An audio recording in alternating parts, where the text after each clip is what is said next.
Selamat datang di channel ini, jangan lupa subscribe, like dan share videonya, terima kasih. Dewa Abadi. Bab 854 Kertas Giok Jiwa. Setelah mengatakan itu, anjing jahat itu membuka mulutnya dan menggigit dengan keras dari jarak jauh. Sebuah kekuatan spasial dengan cepat menyelimutinya. Ekspresi wajah Dewa Biduk Utara berubah drastis, dan dia buru-buru menghindar. Namun, riak tak dikenal muncul dari mata anjing jahat itu. Sesaat kemudian, Yang Mulia Beidou merasakan sakit yang tajam di jiwanya, dan tubuhnya menjadi kaku. Kekuatan spasial dengan cepat menyelimuti Dewa Biduk Utara, lalu tiba-tiba memampatkannya saat anjing itu menggigit. Dengan bunyi gedebuk yang teredam, tubuh Dewa Biduk Utara langsung hancur menjadi bubur berdarah. Secuil jiwa tiba-tiba keluar dari tubuh. Dia memegang selembar kertas giok kuno di tangannya. Ini memang kitab surgawi kertas giok. Berkat kertas giok inilah jiwa terlindungi dari serangan mematikan, sehingga jiwa dapat disimpan. Dia menatap anjing mengerikan itu dengan ngeri dan berseru, "Kamu ini apa?"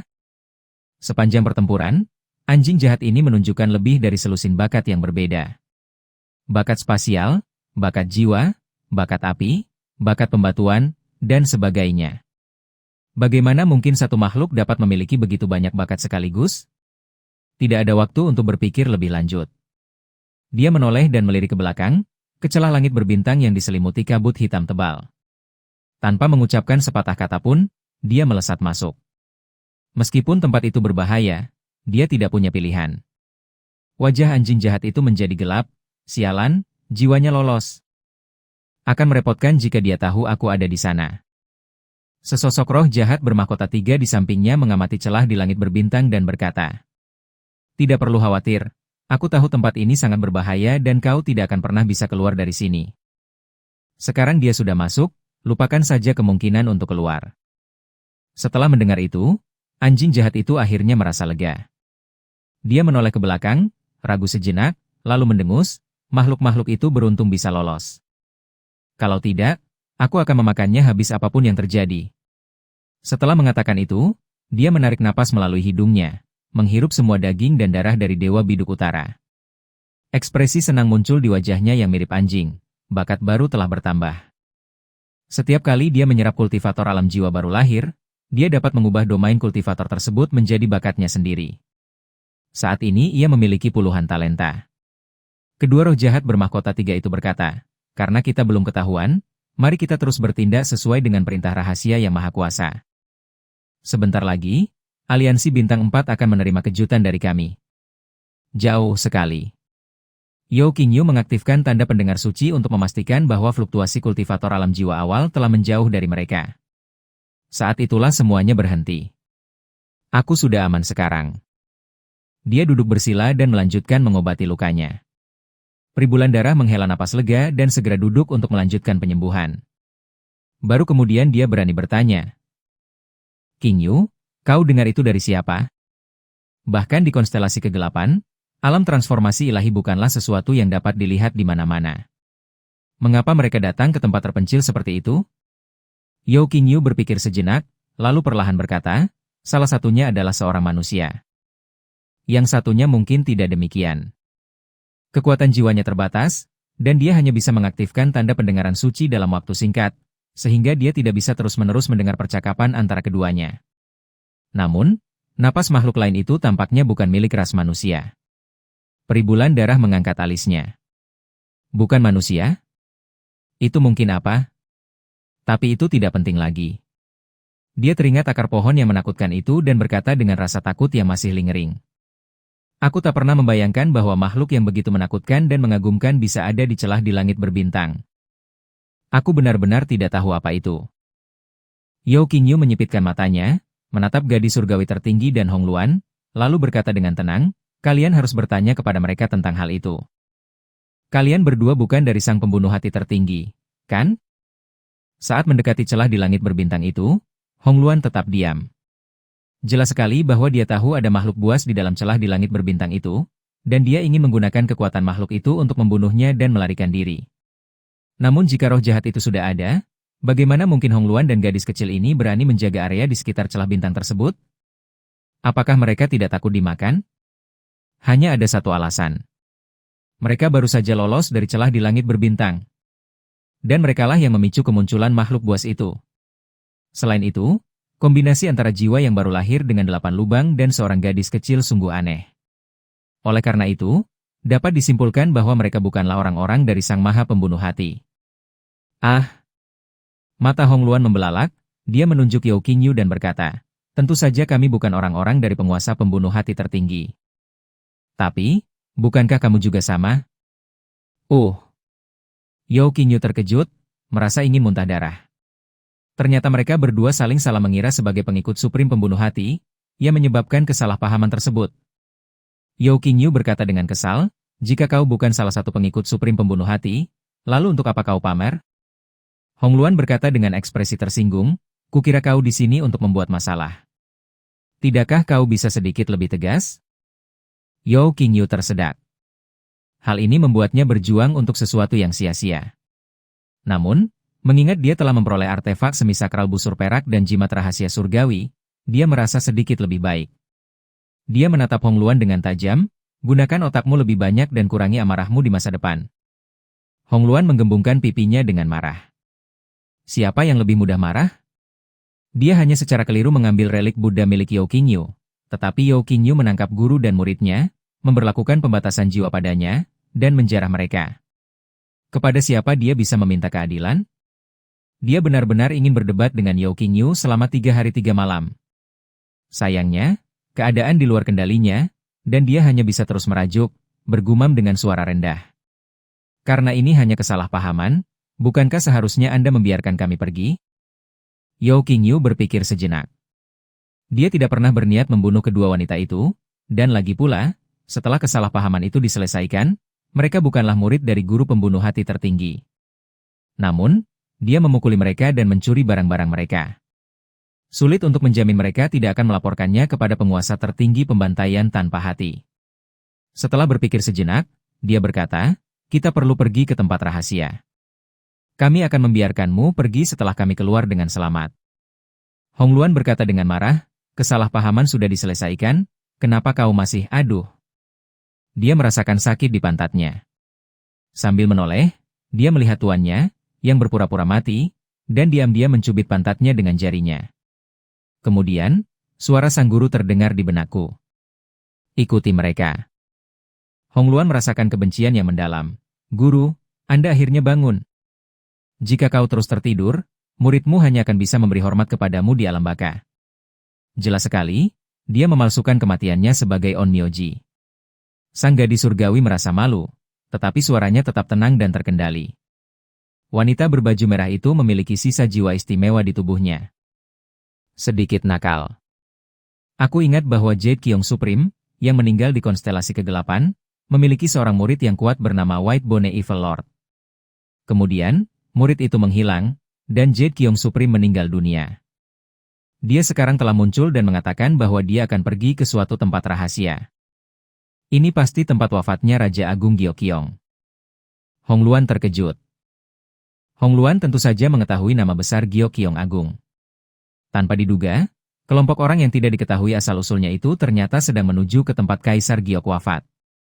Dia sedikit mengerutkan kening, apa yang akan kita lakukan? Aku tidak akan pergi. Aku tahu sedetik pun bahwa tempat itu benar-benar berbahaya.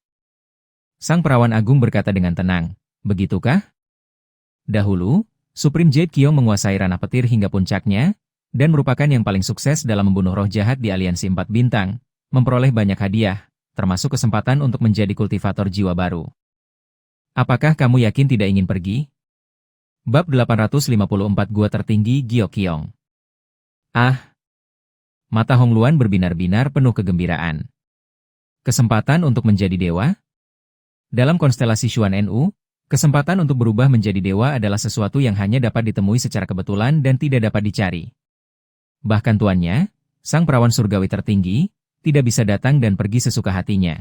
Dia harus menunggu kesempatan yang tepat. Sesuai rencana, guru akan melakukan perjalanan ke pusat wilayah Bintang Utara setahun kemudian untuk meraih kesempatan menjadi kultivator jiwa baru. Namun, malapetaka yang disebabkan oleh roh jahat sudah dekat, dan momentumnya jauh lebih ganas daripada 200 tahun yang lalu.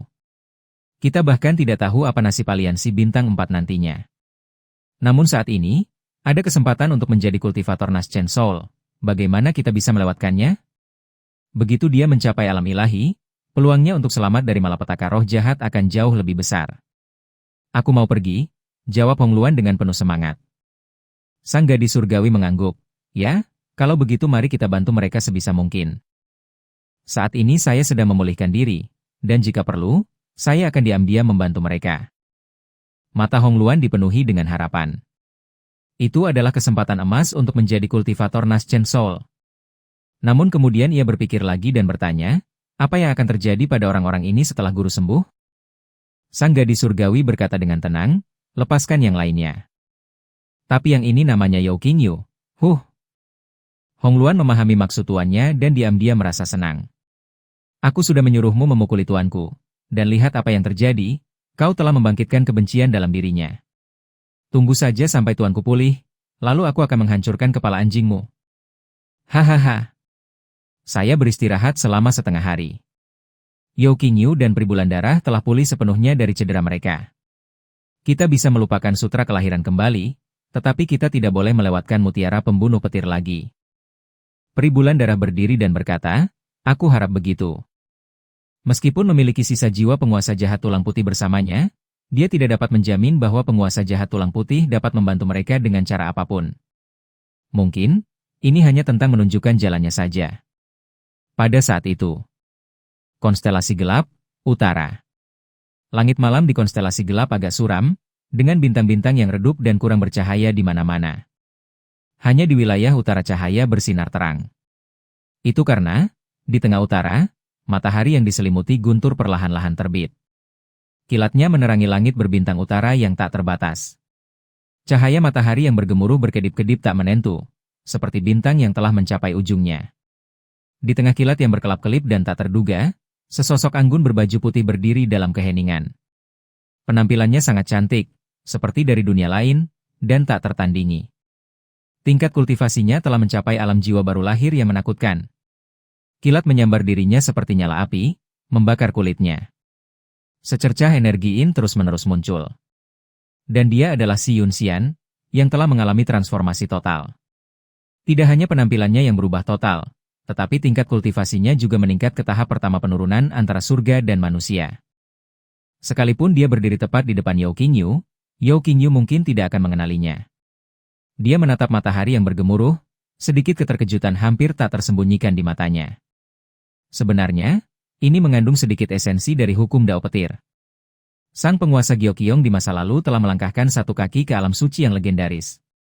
Tidak heran ayahku memerintahkanku untuk menghancurkan warisan Kaisar Giok.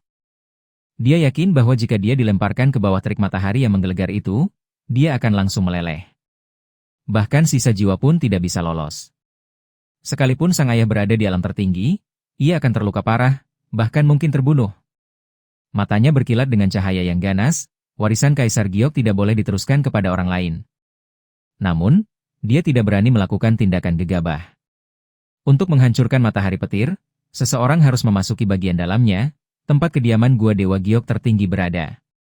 Warisannya seluruhnya terkandung di dalamnya. Untuk masuk, dia harus menunggu sampai petir padam dalam waktu lama sebelum dia bisa menerobos masuk. Jika tidak, dia, roh jahat yang ditahan oleh petir, akan langsung musnah oleh petir tersebut.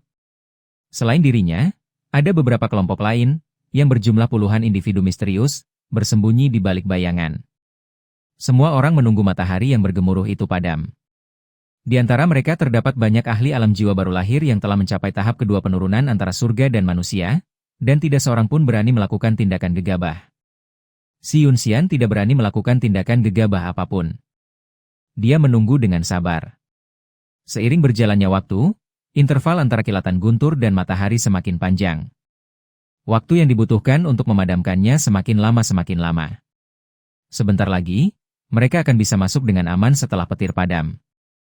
Tetapi, tepat pada saat itu, jeritan melengking terdengar dari tidak jauh. Dialah Yang Mulia sang pelapukan alam yang misterius, yang bersembunyi di balik bayangan, yang hanya berhasil melarikan diri dengan jiwanya. Dia berteriak ketakutan, penguasa tertinggi pembantai kejam, selamatkan nyawaku. Junior ini akan segera pergi. HMPH. Kalian para iblis dan monster, berani-beraninya kalian menginginkan gua tempat tinggalku? Engah. Jiwa yang melarikan diri itu meledak di tempat. Semua orang diliputi rasa takut. Ternyata penguasa tertinggi pembantai hati yang datang sendiri. Wus. Mata-mata tamak yang mengintai di balik bayangan bergegas pergi dengan panik. Siapa yang berani berlama-lama? Namun, penguasa tertinggi pembantaian tanpa belas kasih tidak berniat membiarkan mereka pergi. Jeritan bergema di langit berbintang. Sehi Yunxian terkejut. Penguasa tertinggi pembantai hati telah datang sendiri? Ini benar-benar tidak terduga. Apa yang harus dilakukan? Haruskah kita melarikan diri? Namun bagaimana dia bisa lolos dari kejaran makhluk tertinggi? Tepat saat itu, matahari yang bergemuruh itu padam. Dia menggertakkan giginya, dengan cepat terbang mendekat, dan mencoba menerobos masuk. Namun, waktu yang dibutuhkan matahari yang menggelegar itu untuk padam pada akhirnya terlalu singkat. Tepat sebelum mencapai permukaan matahari, kilat yang mengerikan kembali menyambar. Dalam sekejap, dia lenyap, tubuhnya meledak dengan energi yin. Tubuhnya hampir meleleh. Pada saat kritis itu, dia dengan tegas menghancurkan sebuah manik hitam pekat. Sejumlah besar energi yin langsung menyelimutinya. Ini adalah benda penyelamat hidup yang diberikan kepadanya oleh roh jahat tertinggi, yang mengandung lebih dari setengah energi yin roh jahat tertinggi. Namun di bawah terik matahari yang disertai guntur, ia bisa lenyap secepat awan gelap. Sambil menyeret tubuhnya yang hangus, Si Yunxian melompat ke dalam kilat matahari begitu energi yin menghilang. Dia terjatuh dengan canggung ke atas bintang-bintang. Menatap ke atas. Langit di atas dipenuhi dengan kilatan petir yang tak terhitung jumlahnya, yang berfungsi sebagai perisai pelindung di sekitar bintang tersebut. Di daratan utama planet ini, jauh lebih aman. Dia menghela napas lega, meskipun diam-diam kesal, dia sudah meninggal lebih dari 100 tahun yang lalu, dan dia masih begitu sulit dihadapi. Aku pasti akan menghancurkan guamu. Karena frustrasi, dia bangkit, melihat sekeliling, dan mulai mencari tempat di mana Supreme Jade Qiong wafat. Bintang-bintang mungkin tidak terlihat besar, tetapi kilat yang tak terlihat ada di mana-mana. Mereka sama sekali menghentikan kunjungannya. Akibatnya, dia perlu mencari lokasi gua itu dengan matanya, seperti orang biasa. Merepotkan sekali. Si Yunxian mengerutkan kening. Namun, ketika dia merasakan aura mengerikan dari sang maha pembunuh hati yang dengan cepat mendekati matahari petir. Dan diam-diam bersukacita atas keunikan bintang ini. Sambaran petir ini mengganggu indera-inderanya, dan seharusnya juga mengganggu indera sang pembunuh hati tertinggi. Dia tidak akan ditemukan dan dibunuh semudah itu. Dengan pemikiran itu, dia dengan tegas meninggalkan tempat dia terjatuh dan pergi menjauh. Pada saat yang sama, di luar, matahari dan guntur. Seorang lelaki tua berjubah ungu memegang kepala manusia yang berlumuran darah di tangannya, menatap dingin energi yin yang menghilang. Dia tampak tua, wajahnya dipenuhi keriput, dan dia memancarkan aura kehancuran. Namun, 5 bekas api mengelilingi kepalanya. Ia adalah penguasa rasi bintang gelap. Sang penakluk hati terhebat. Dengan konsentrasi energi yin yang begitu padat, roh jahat ini pasti memiliki latar belakang yang cukup kompleks. Tetapi, apakah kalian roh-roh jahat berhak menginginkan warisan Kaisar Giok? Dia melompat ke udara, melepaskan wilayah yang sangat luas, dengan paksa menerobos petir yang menghancurkan dunia. Meskipun usianya sudah lanjut dan kesehatannya menurun, ia masih kesulitan untuk mengatasi semuanya. Petir dengan cepat mengikis wilayah kekuasaannya. Ketika dia berhasil melewati perisai petir dan tiba di bintang itu, tubuhnya hangus merah oleh petir dan terus-menerus mengeluarkan asap. Jubah ungunya juga hangus terbakar hingga compang-camping. Dia tampak agak berantakan. Wajahnya muram, dan dia mendengus. Dia lebih memilih mati daripada meninggalkan warisannya kepada kita. Konstelasi kegelapan? Dasar pengkhianat. Hari ini, kita akan mengosongkan guamu. Pada saat yang sama, Yao Qingyu dan yang lainnya tiba di dekat Henderson. Bab 855 mengembangkan klon petir. Dengan anggota tubuh dan sisa-sisa tubuh yang mengambang di langit berbintang, mustahil bagi mereka untuk tidak melihatnya. Peribulan darah menunjuk ke sebuah lengan yang tidak jauh darinya, kerangkanya terbuat dari giok, ekspresinya serius. Ini adalah sisa-sisa kultivator jiwa baru lahir, setidaknya pada tahap kedua dari tahap peluruhan surgawi. Apakah telah terjadi pertempuran di sini? Yao Qingyu menyipitkan matanya, ekspresinya cukup serius. Ini bukan pertempuran, ini pembantaian. Tidak ada tanda-tanda pertempuran di sekitar mereka, tetapi setiap orang yang meninggal dibunuh dengan cara yang mengerikan. Ini menggambarkan suatu poin. Artinya, ada makhluk yang kekuatannya jauh lebih unggul dari mereka, yang secara sepihak membantai mereka semua. Sang gadis surgawi, yang berpura-pura mati, merasakan beban berat di hatinya. Dia diam-diam mengirimkan suaranya, mengatakan, ini adalah sang pembunuh hati tertinggi yang telah bergerak. Ah! Hong Luan gemetar dalam hati dan menyampaikan suaranya, dia pasti mengincar gua tempat tinggal Yukiong Supreme untuk dirinya sendiri. Jika kita pergi, bukankah kita akan terjebak dalam perangkap? Mungkin sebaiknya kita tidak pergi. Dihadapkan pada pilihan antara masa depan yang menjanjikan dan penghinaan, Hong Luan tanpa ragu memilih untuk dipermalukan sekali lagi. Sang perawan agung merenung lama sebelum berkata, pergilah. Mutiara petir penghancur dunia milik giok tertinggi Qiong dapat menekan roh jahat, dan aku harus mendapatkannya. Adapun sang pembunuh hati tertinggi, jika semua upaya lain gagal, aku akan mengungkapkan identitasku. Pada saat kritis dalam perjuangan melawan roh jahat ini, kehilangan makhluk tertinggi seperti saya akan menjadi pukulan berat bagi aliansi 4 bintang. Meskipun sang penguasa tertinggi pembunuh hati itu kejam, sebagai penguasa konstelasi kegelapan, dia memahami tren umum dan akan mempertimbangkan segala sesuatunya dengan cermat. Tentu saja, saya mungkin harus membayar harga tertentu untuk mencegahnya bertindak. Hong Luan diliputi kecemasan. Dia telah mendengar tentang reputasi buruk sang pembunuh hati tertinggi bahkan di konstelasi gadis misterius. Konon, selama pengepungan kuil tiangan, Lu Xin Zizun adalah orang yang membunuh dengan paling kejam. Kemudian, ia menjual sumber daya dari konstelasi kegelapan sebagai imbalan atas teratai emas 9 daun, yang memicu penentangan yang cukup besar. Akibatnya, ia menggunakan metode kejam untuk melakukan pembantaian di wilayah seluas puluhan ribu mil, memusnahkan gugusan bintang yang tak terhitung jumlahnya. Ini adalah satu-satunya cara untuk membungkam semua suara lainnya.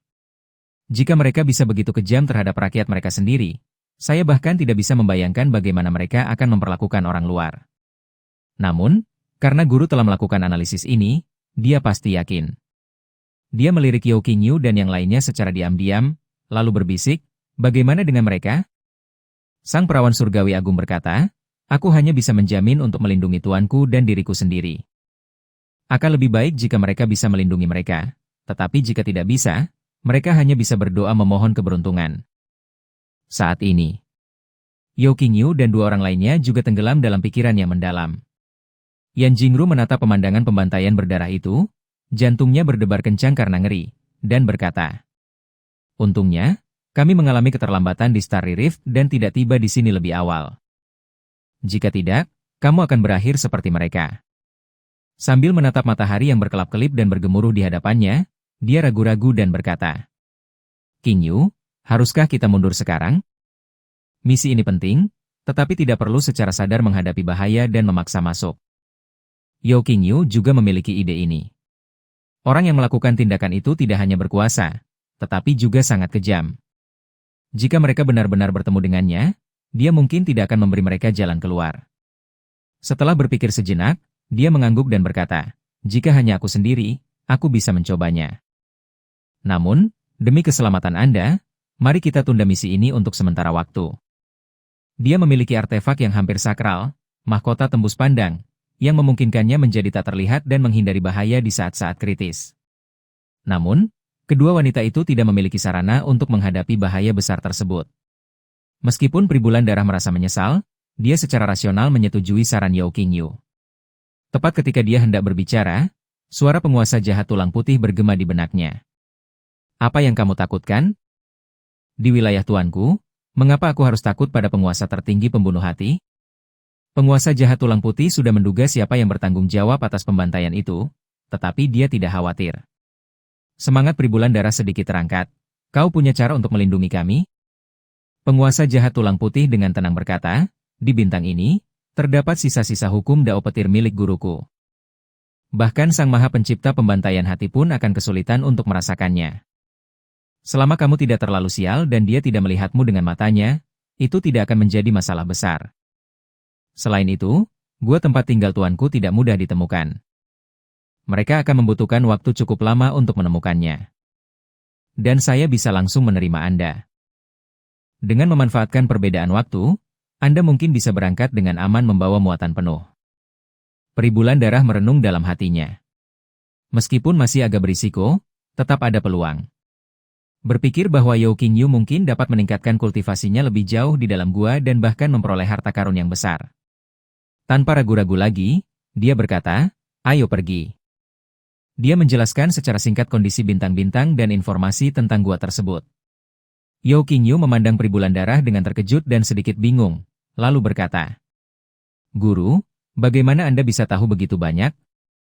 Secara logis, gua Zheqiong Supreme seharusnya baru mulai muncul di dunia ini belakangan ini. Peri bulan darah mungkin tidak akan memiliki kesempatan untuk datang secara langsung. Tapi bagaimana mungkin dia begitu familiar dengan lokasi bintang-bintang dan gua tersebut? Secercah kepanikan melintas di wajah peri bulan darah saat dia mendengus, "Cukup sudah omong kosong ini. Kau mau pergi atau tidak?" Yao Qingyu masih mempercayai peri bulan darah. Karena dia mengatakan itu, dia pasti percaya diri. Murid akan menaati pengaturan guru. Peri bulan darah kemudian menatap matahari petir, alisnya sedikit mengerut. Dia juga merasakan kekuatan dahsyat dari guntur dan matahari. Terburu-buru masuk saat ini kemungkinan besar akan penuh dengan bahaya. Kita bisa terus menunggu. Begitu penguasa tertinggi pembantai hati menemukan tempat tinggalnya di gua, semuanya akan berakhir. Dia bertanya-tanya dalam hati, apakah ada pintu belakang yang bisa didobrak? Penguasa jahat tulang putih mencemooh, "Apa yang kau pikirkan? Apakah gua tempat tinggal makhluk tertinggi akan menyisakan pintu belakang yang bisa dimanfaatkan seseorang? Jika memang ada pintu belakang, pintu itu pasti sudah ditemukan dalam 100 tahun terakhir. Kita hanya bisa menunggu hingga guntur mereda." Dengan perasaan tak berdaya, peri bulan darah berkata kepada Yao Qingyu, "Kita hanya bisa menunggu sedikit lebih lama." Yao Qingyu terdiam. "Menunggu apa? Apakah sebaiknya kita menunggu orang lain menemukan gua itu terlebih dahulu, lalu langsung masuk ke dalam perangkap mereka?" Peri bulan darah berkata dengan kesal, "Apakah menurutmu aku mau menunggu? Tidak bisakah kau melihat kekuatan petir ini? Kita akan menjadi abu jika menyentuhnya, bahkan sebelum api itu padam. Jadi, itulah yang kamu khawatirkan." Yao Qingyu terkejut, dan setelah berpikir sejenak, berkata, "Aku akan menanganinya." Ini adalah kesempatan bagus untuk menguji teknik menelan petir dan melihat apakah teknik ini sekuat kelihatannya. Menurut uraian dalam Kitab Suci Kuno Pengendalian Petir, jika teknik pemakan petir menyerap cukup banyak energi petir, ia dapat memadatkan tubuh petir. Matahari yang bergemuruh di hadapan kita begitu menakutkan sehingga bahkan jika kita menyerap 1/10 dari kekuatan gemuruhnya, klon guntur yang dihasilkan tetap akan sangat kuat. Dengan pemikiran itu, dia terbang penuh harap menuju matahari petir. Merasakan kekuatan penghancurnya yang mengerikan, dia tidak khawatir tetapi malah senang, dan segera menutup matanya untuk melancarkan teknik menelan petir. Saat teknik itu diaktifkan, sebuah pusaran hitam pekat muncul di belakangnya. Ini seperti lubang hitam di langit berbintang, yang mampu menelan segalanya. Saat pusaran berputar, muncul gaya hisap yang menakjubkan, dan seberkas kilat, sepanjang lengan, tersedot tak terkendali ke dalam pusaran dari matahari yang bergemuruh. Peri bulan darah terdiam sejenak, lalu bergumam, orang ini telah menguasai mantra sejahat itu? Apakah benda ini benar-benar dapat menyerap kekuatan petir secara langsung? Di dalam jiwanya, dia juga mendengar suara terkejut dari penguasa kejahatan tulang. "Anak ini sedang apa? Mungkinkah kau bermaksud melahap petir yang ditinggalkan oleh Tuan?"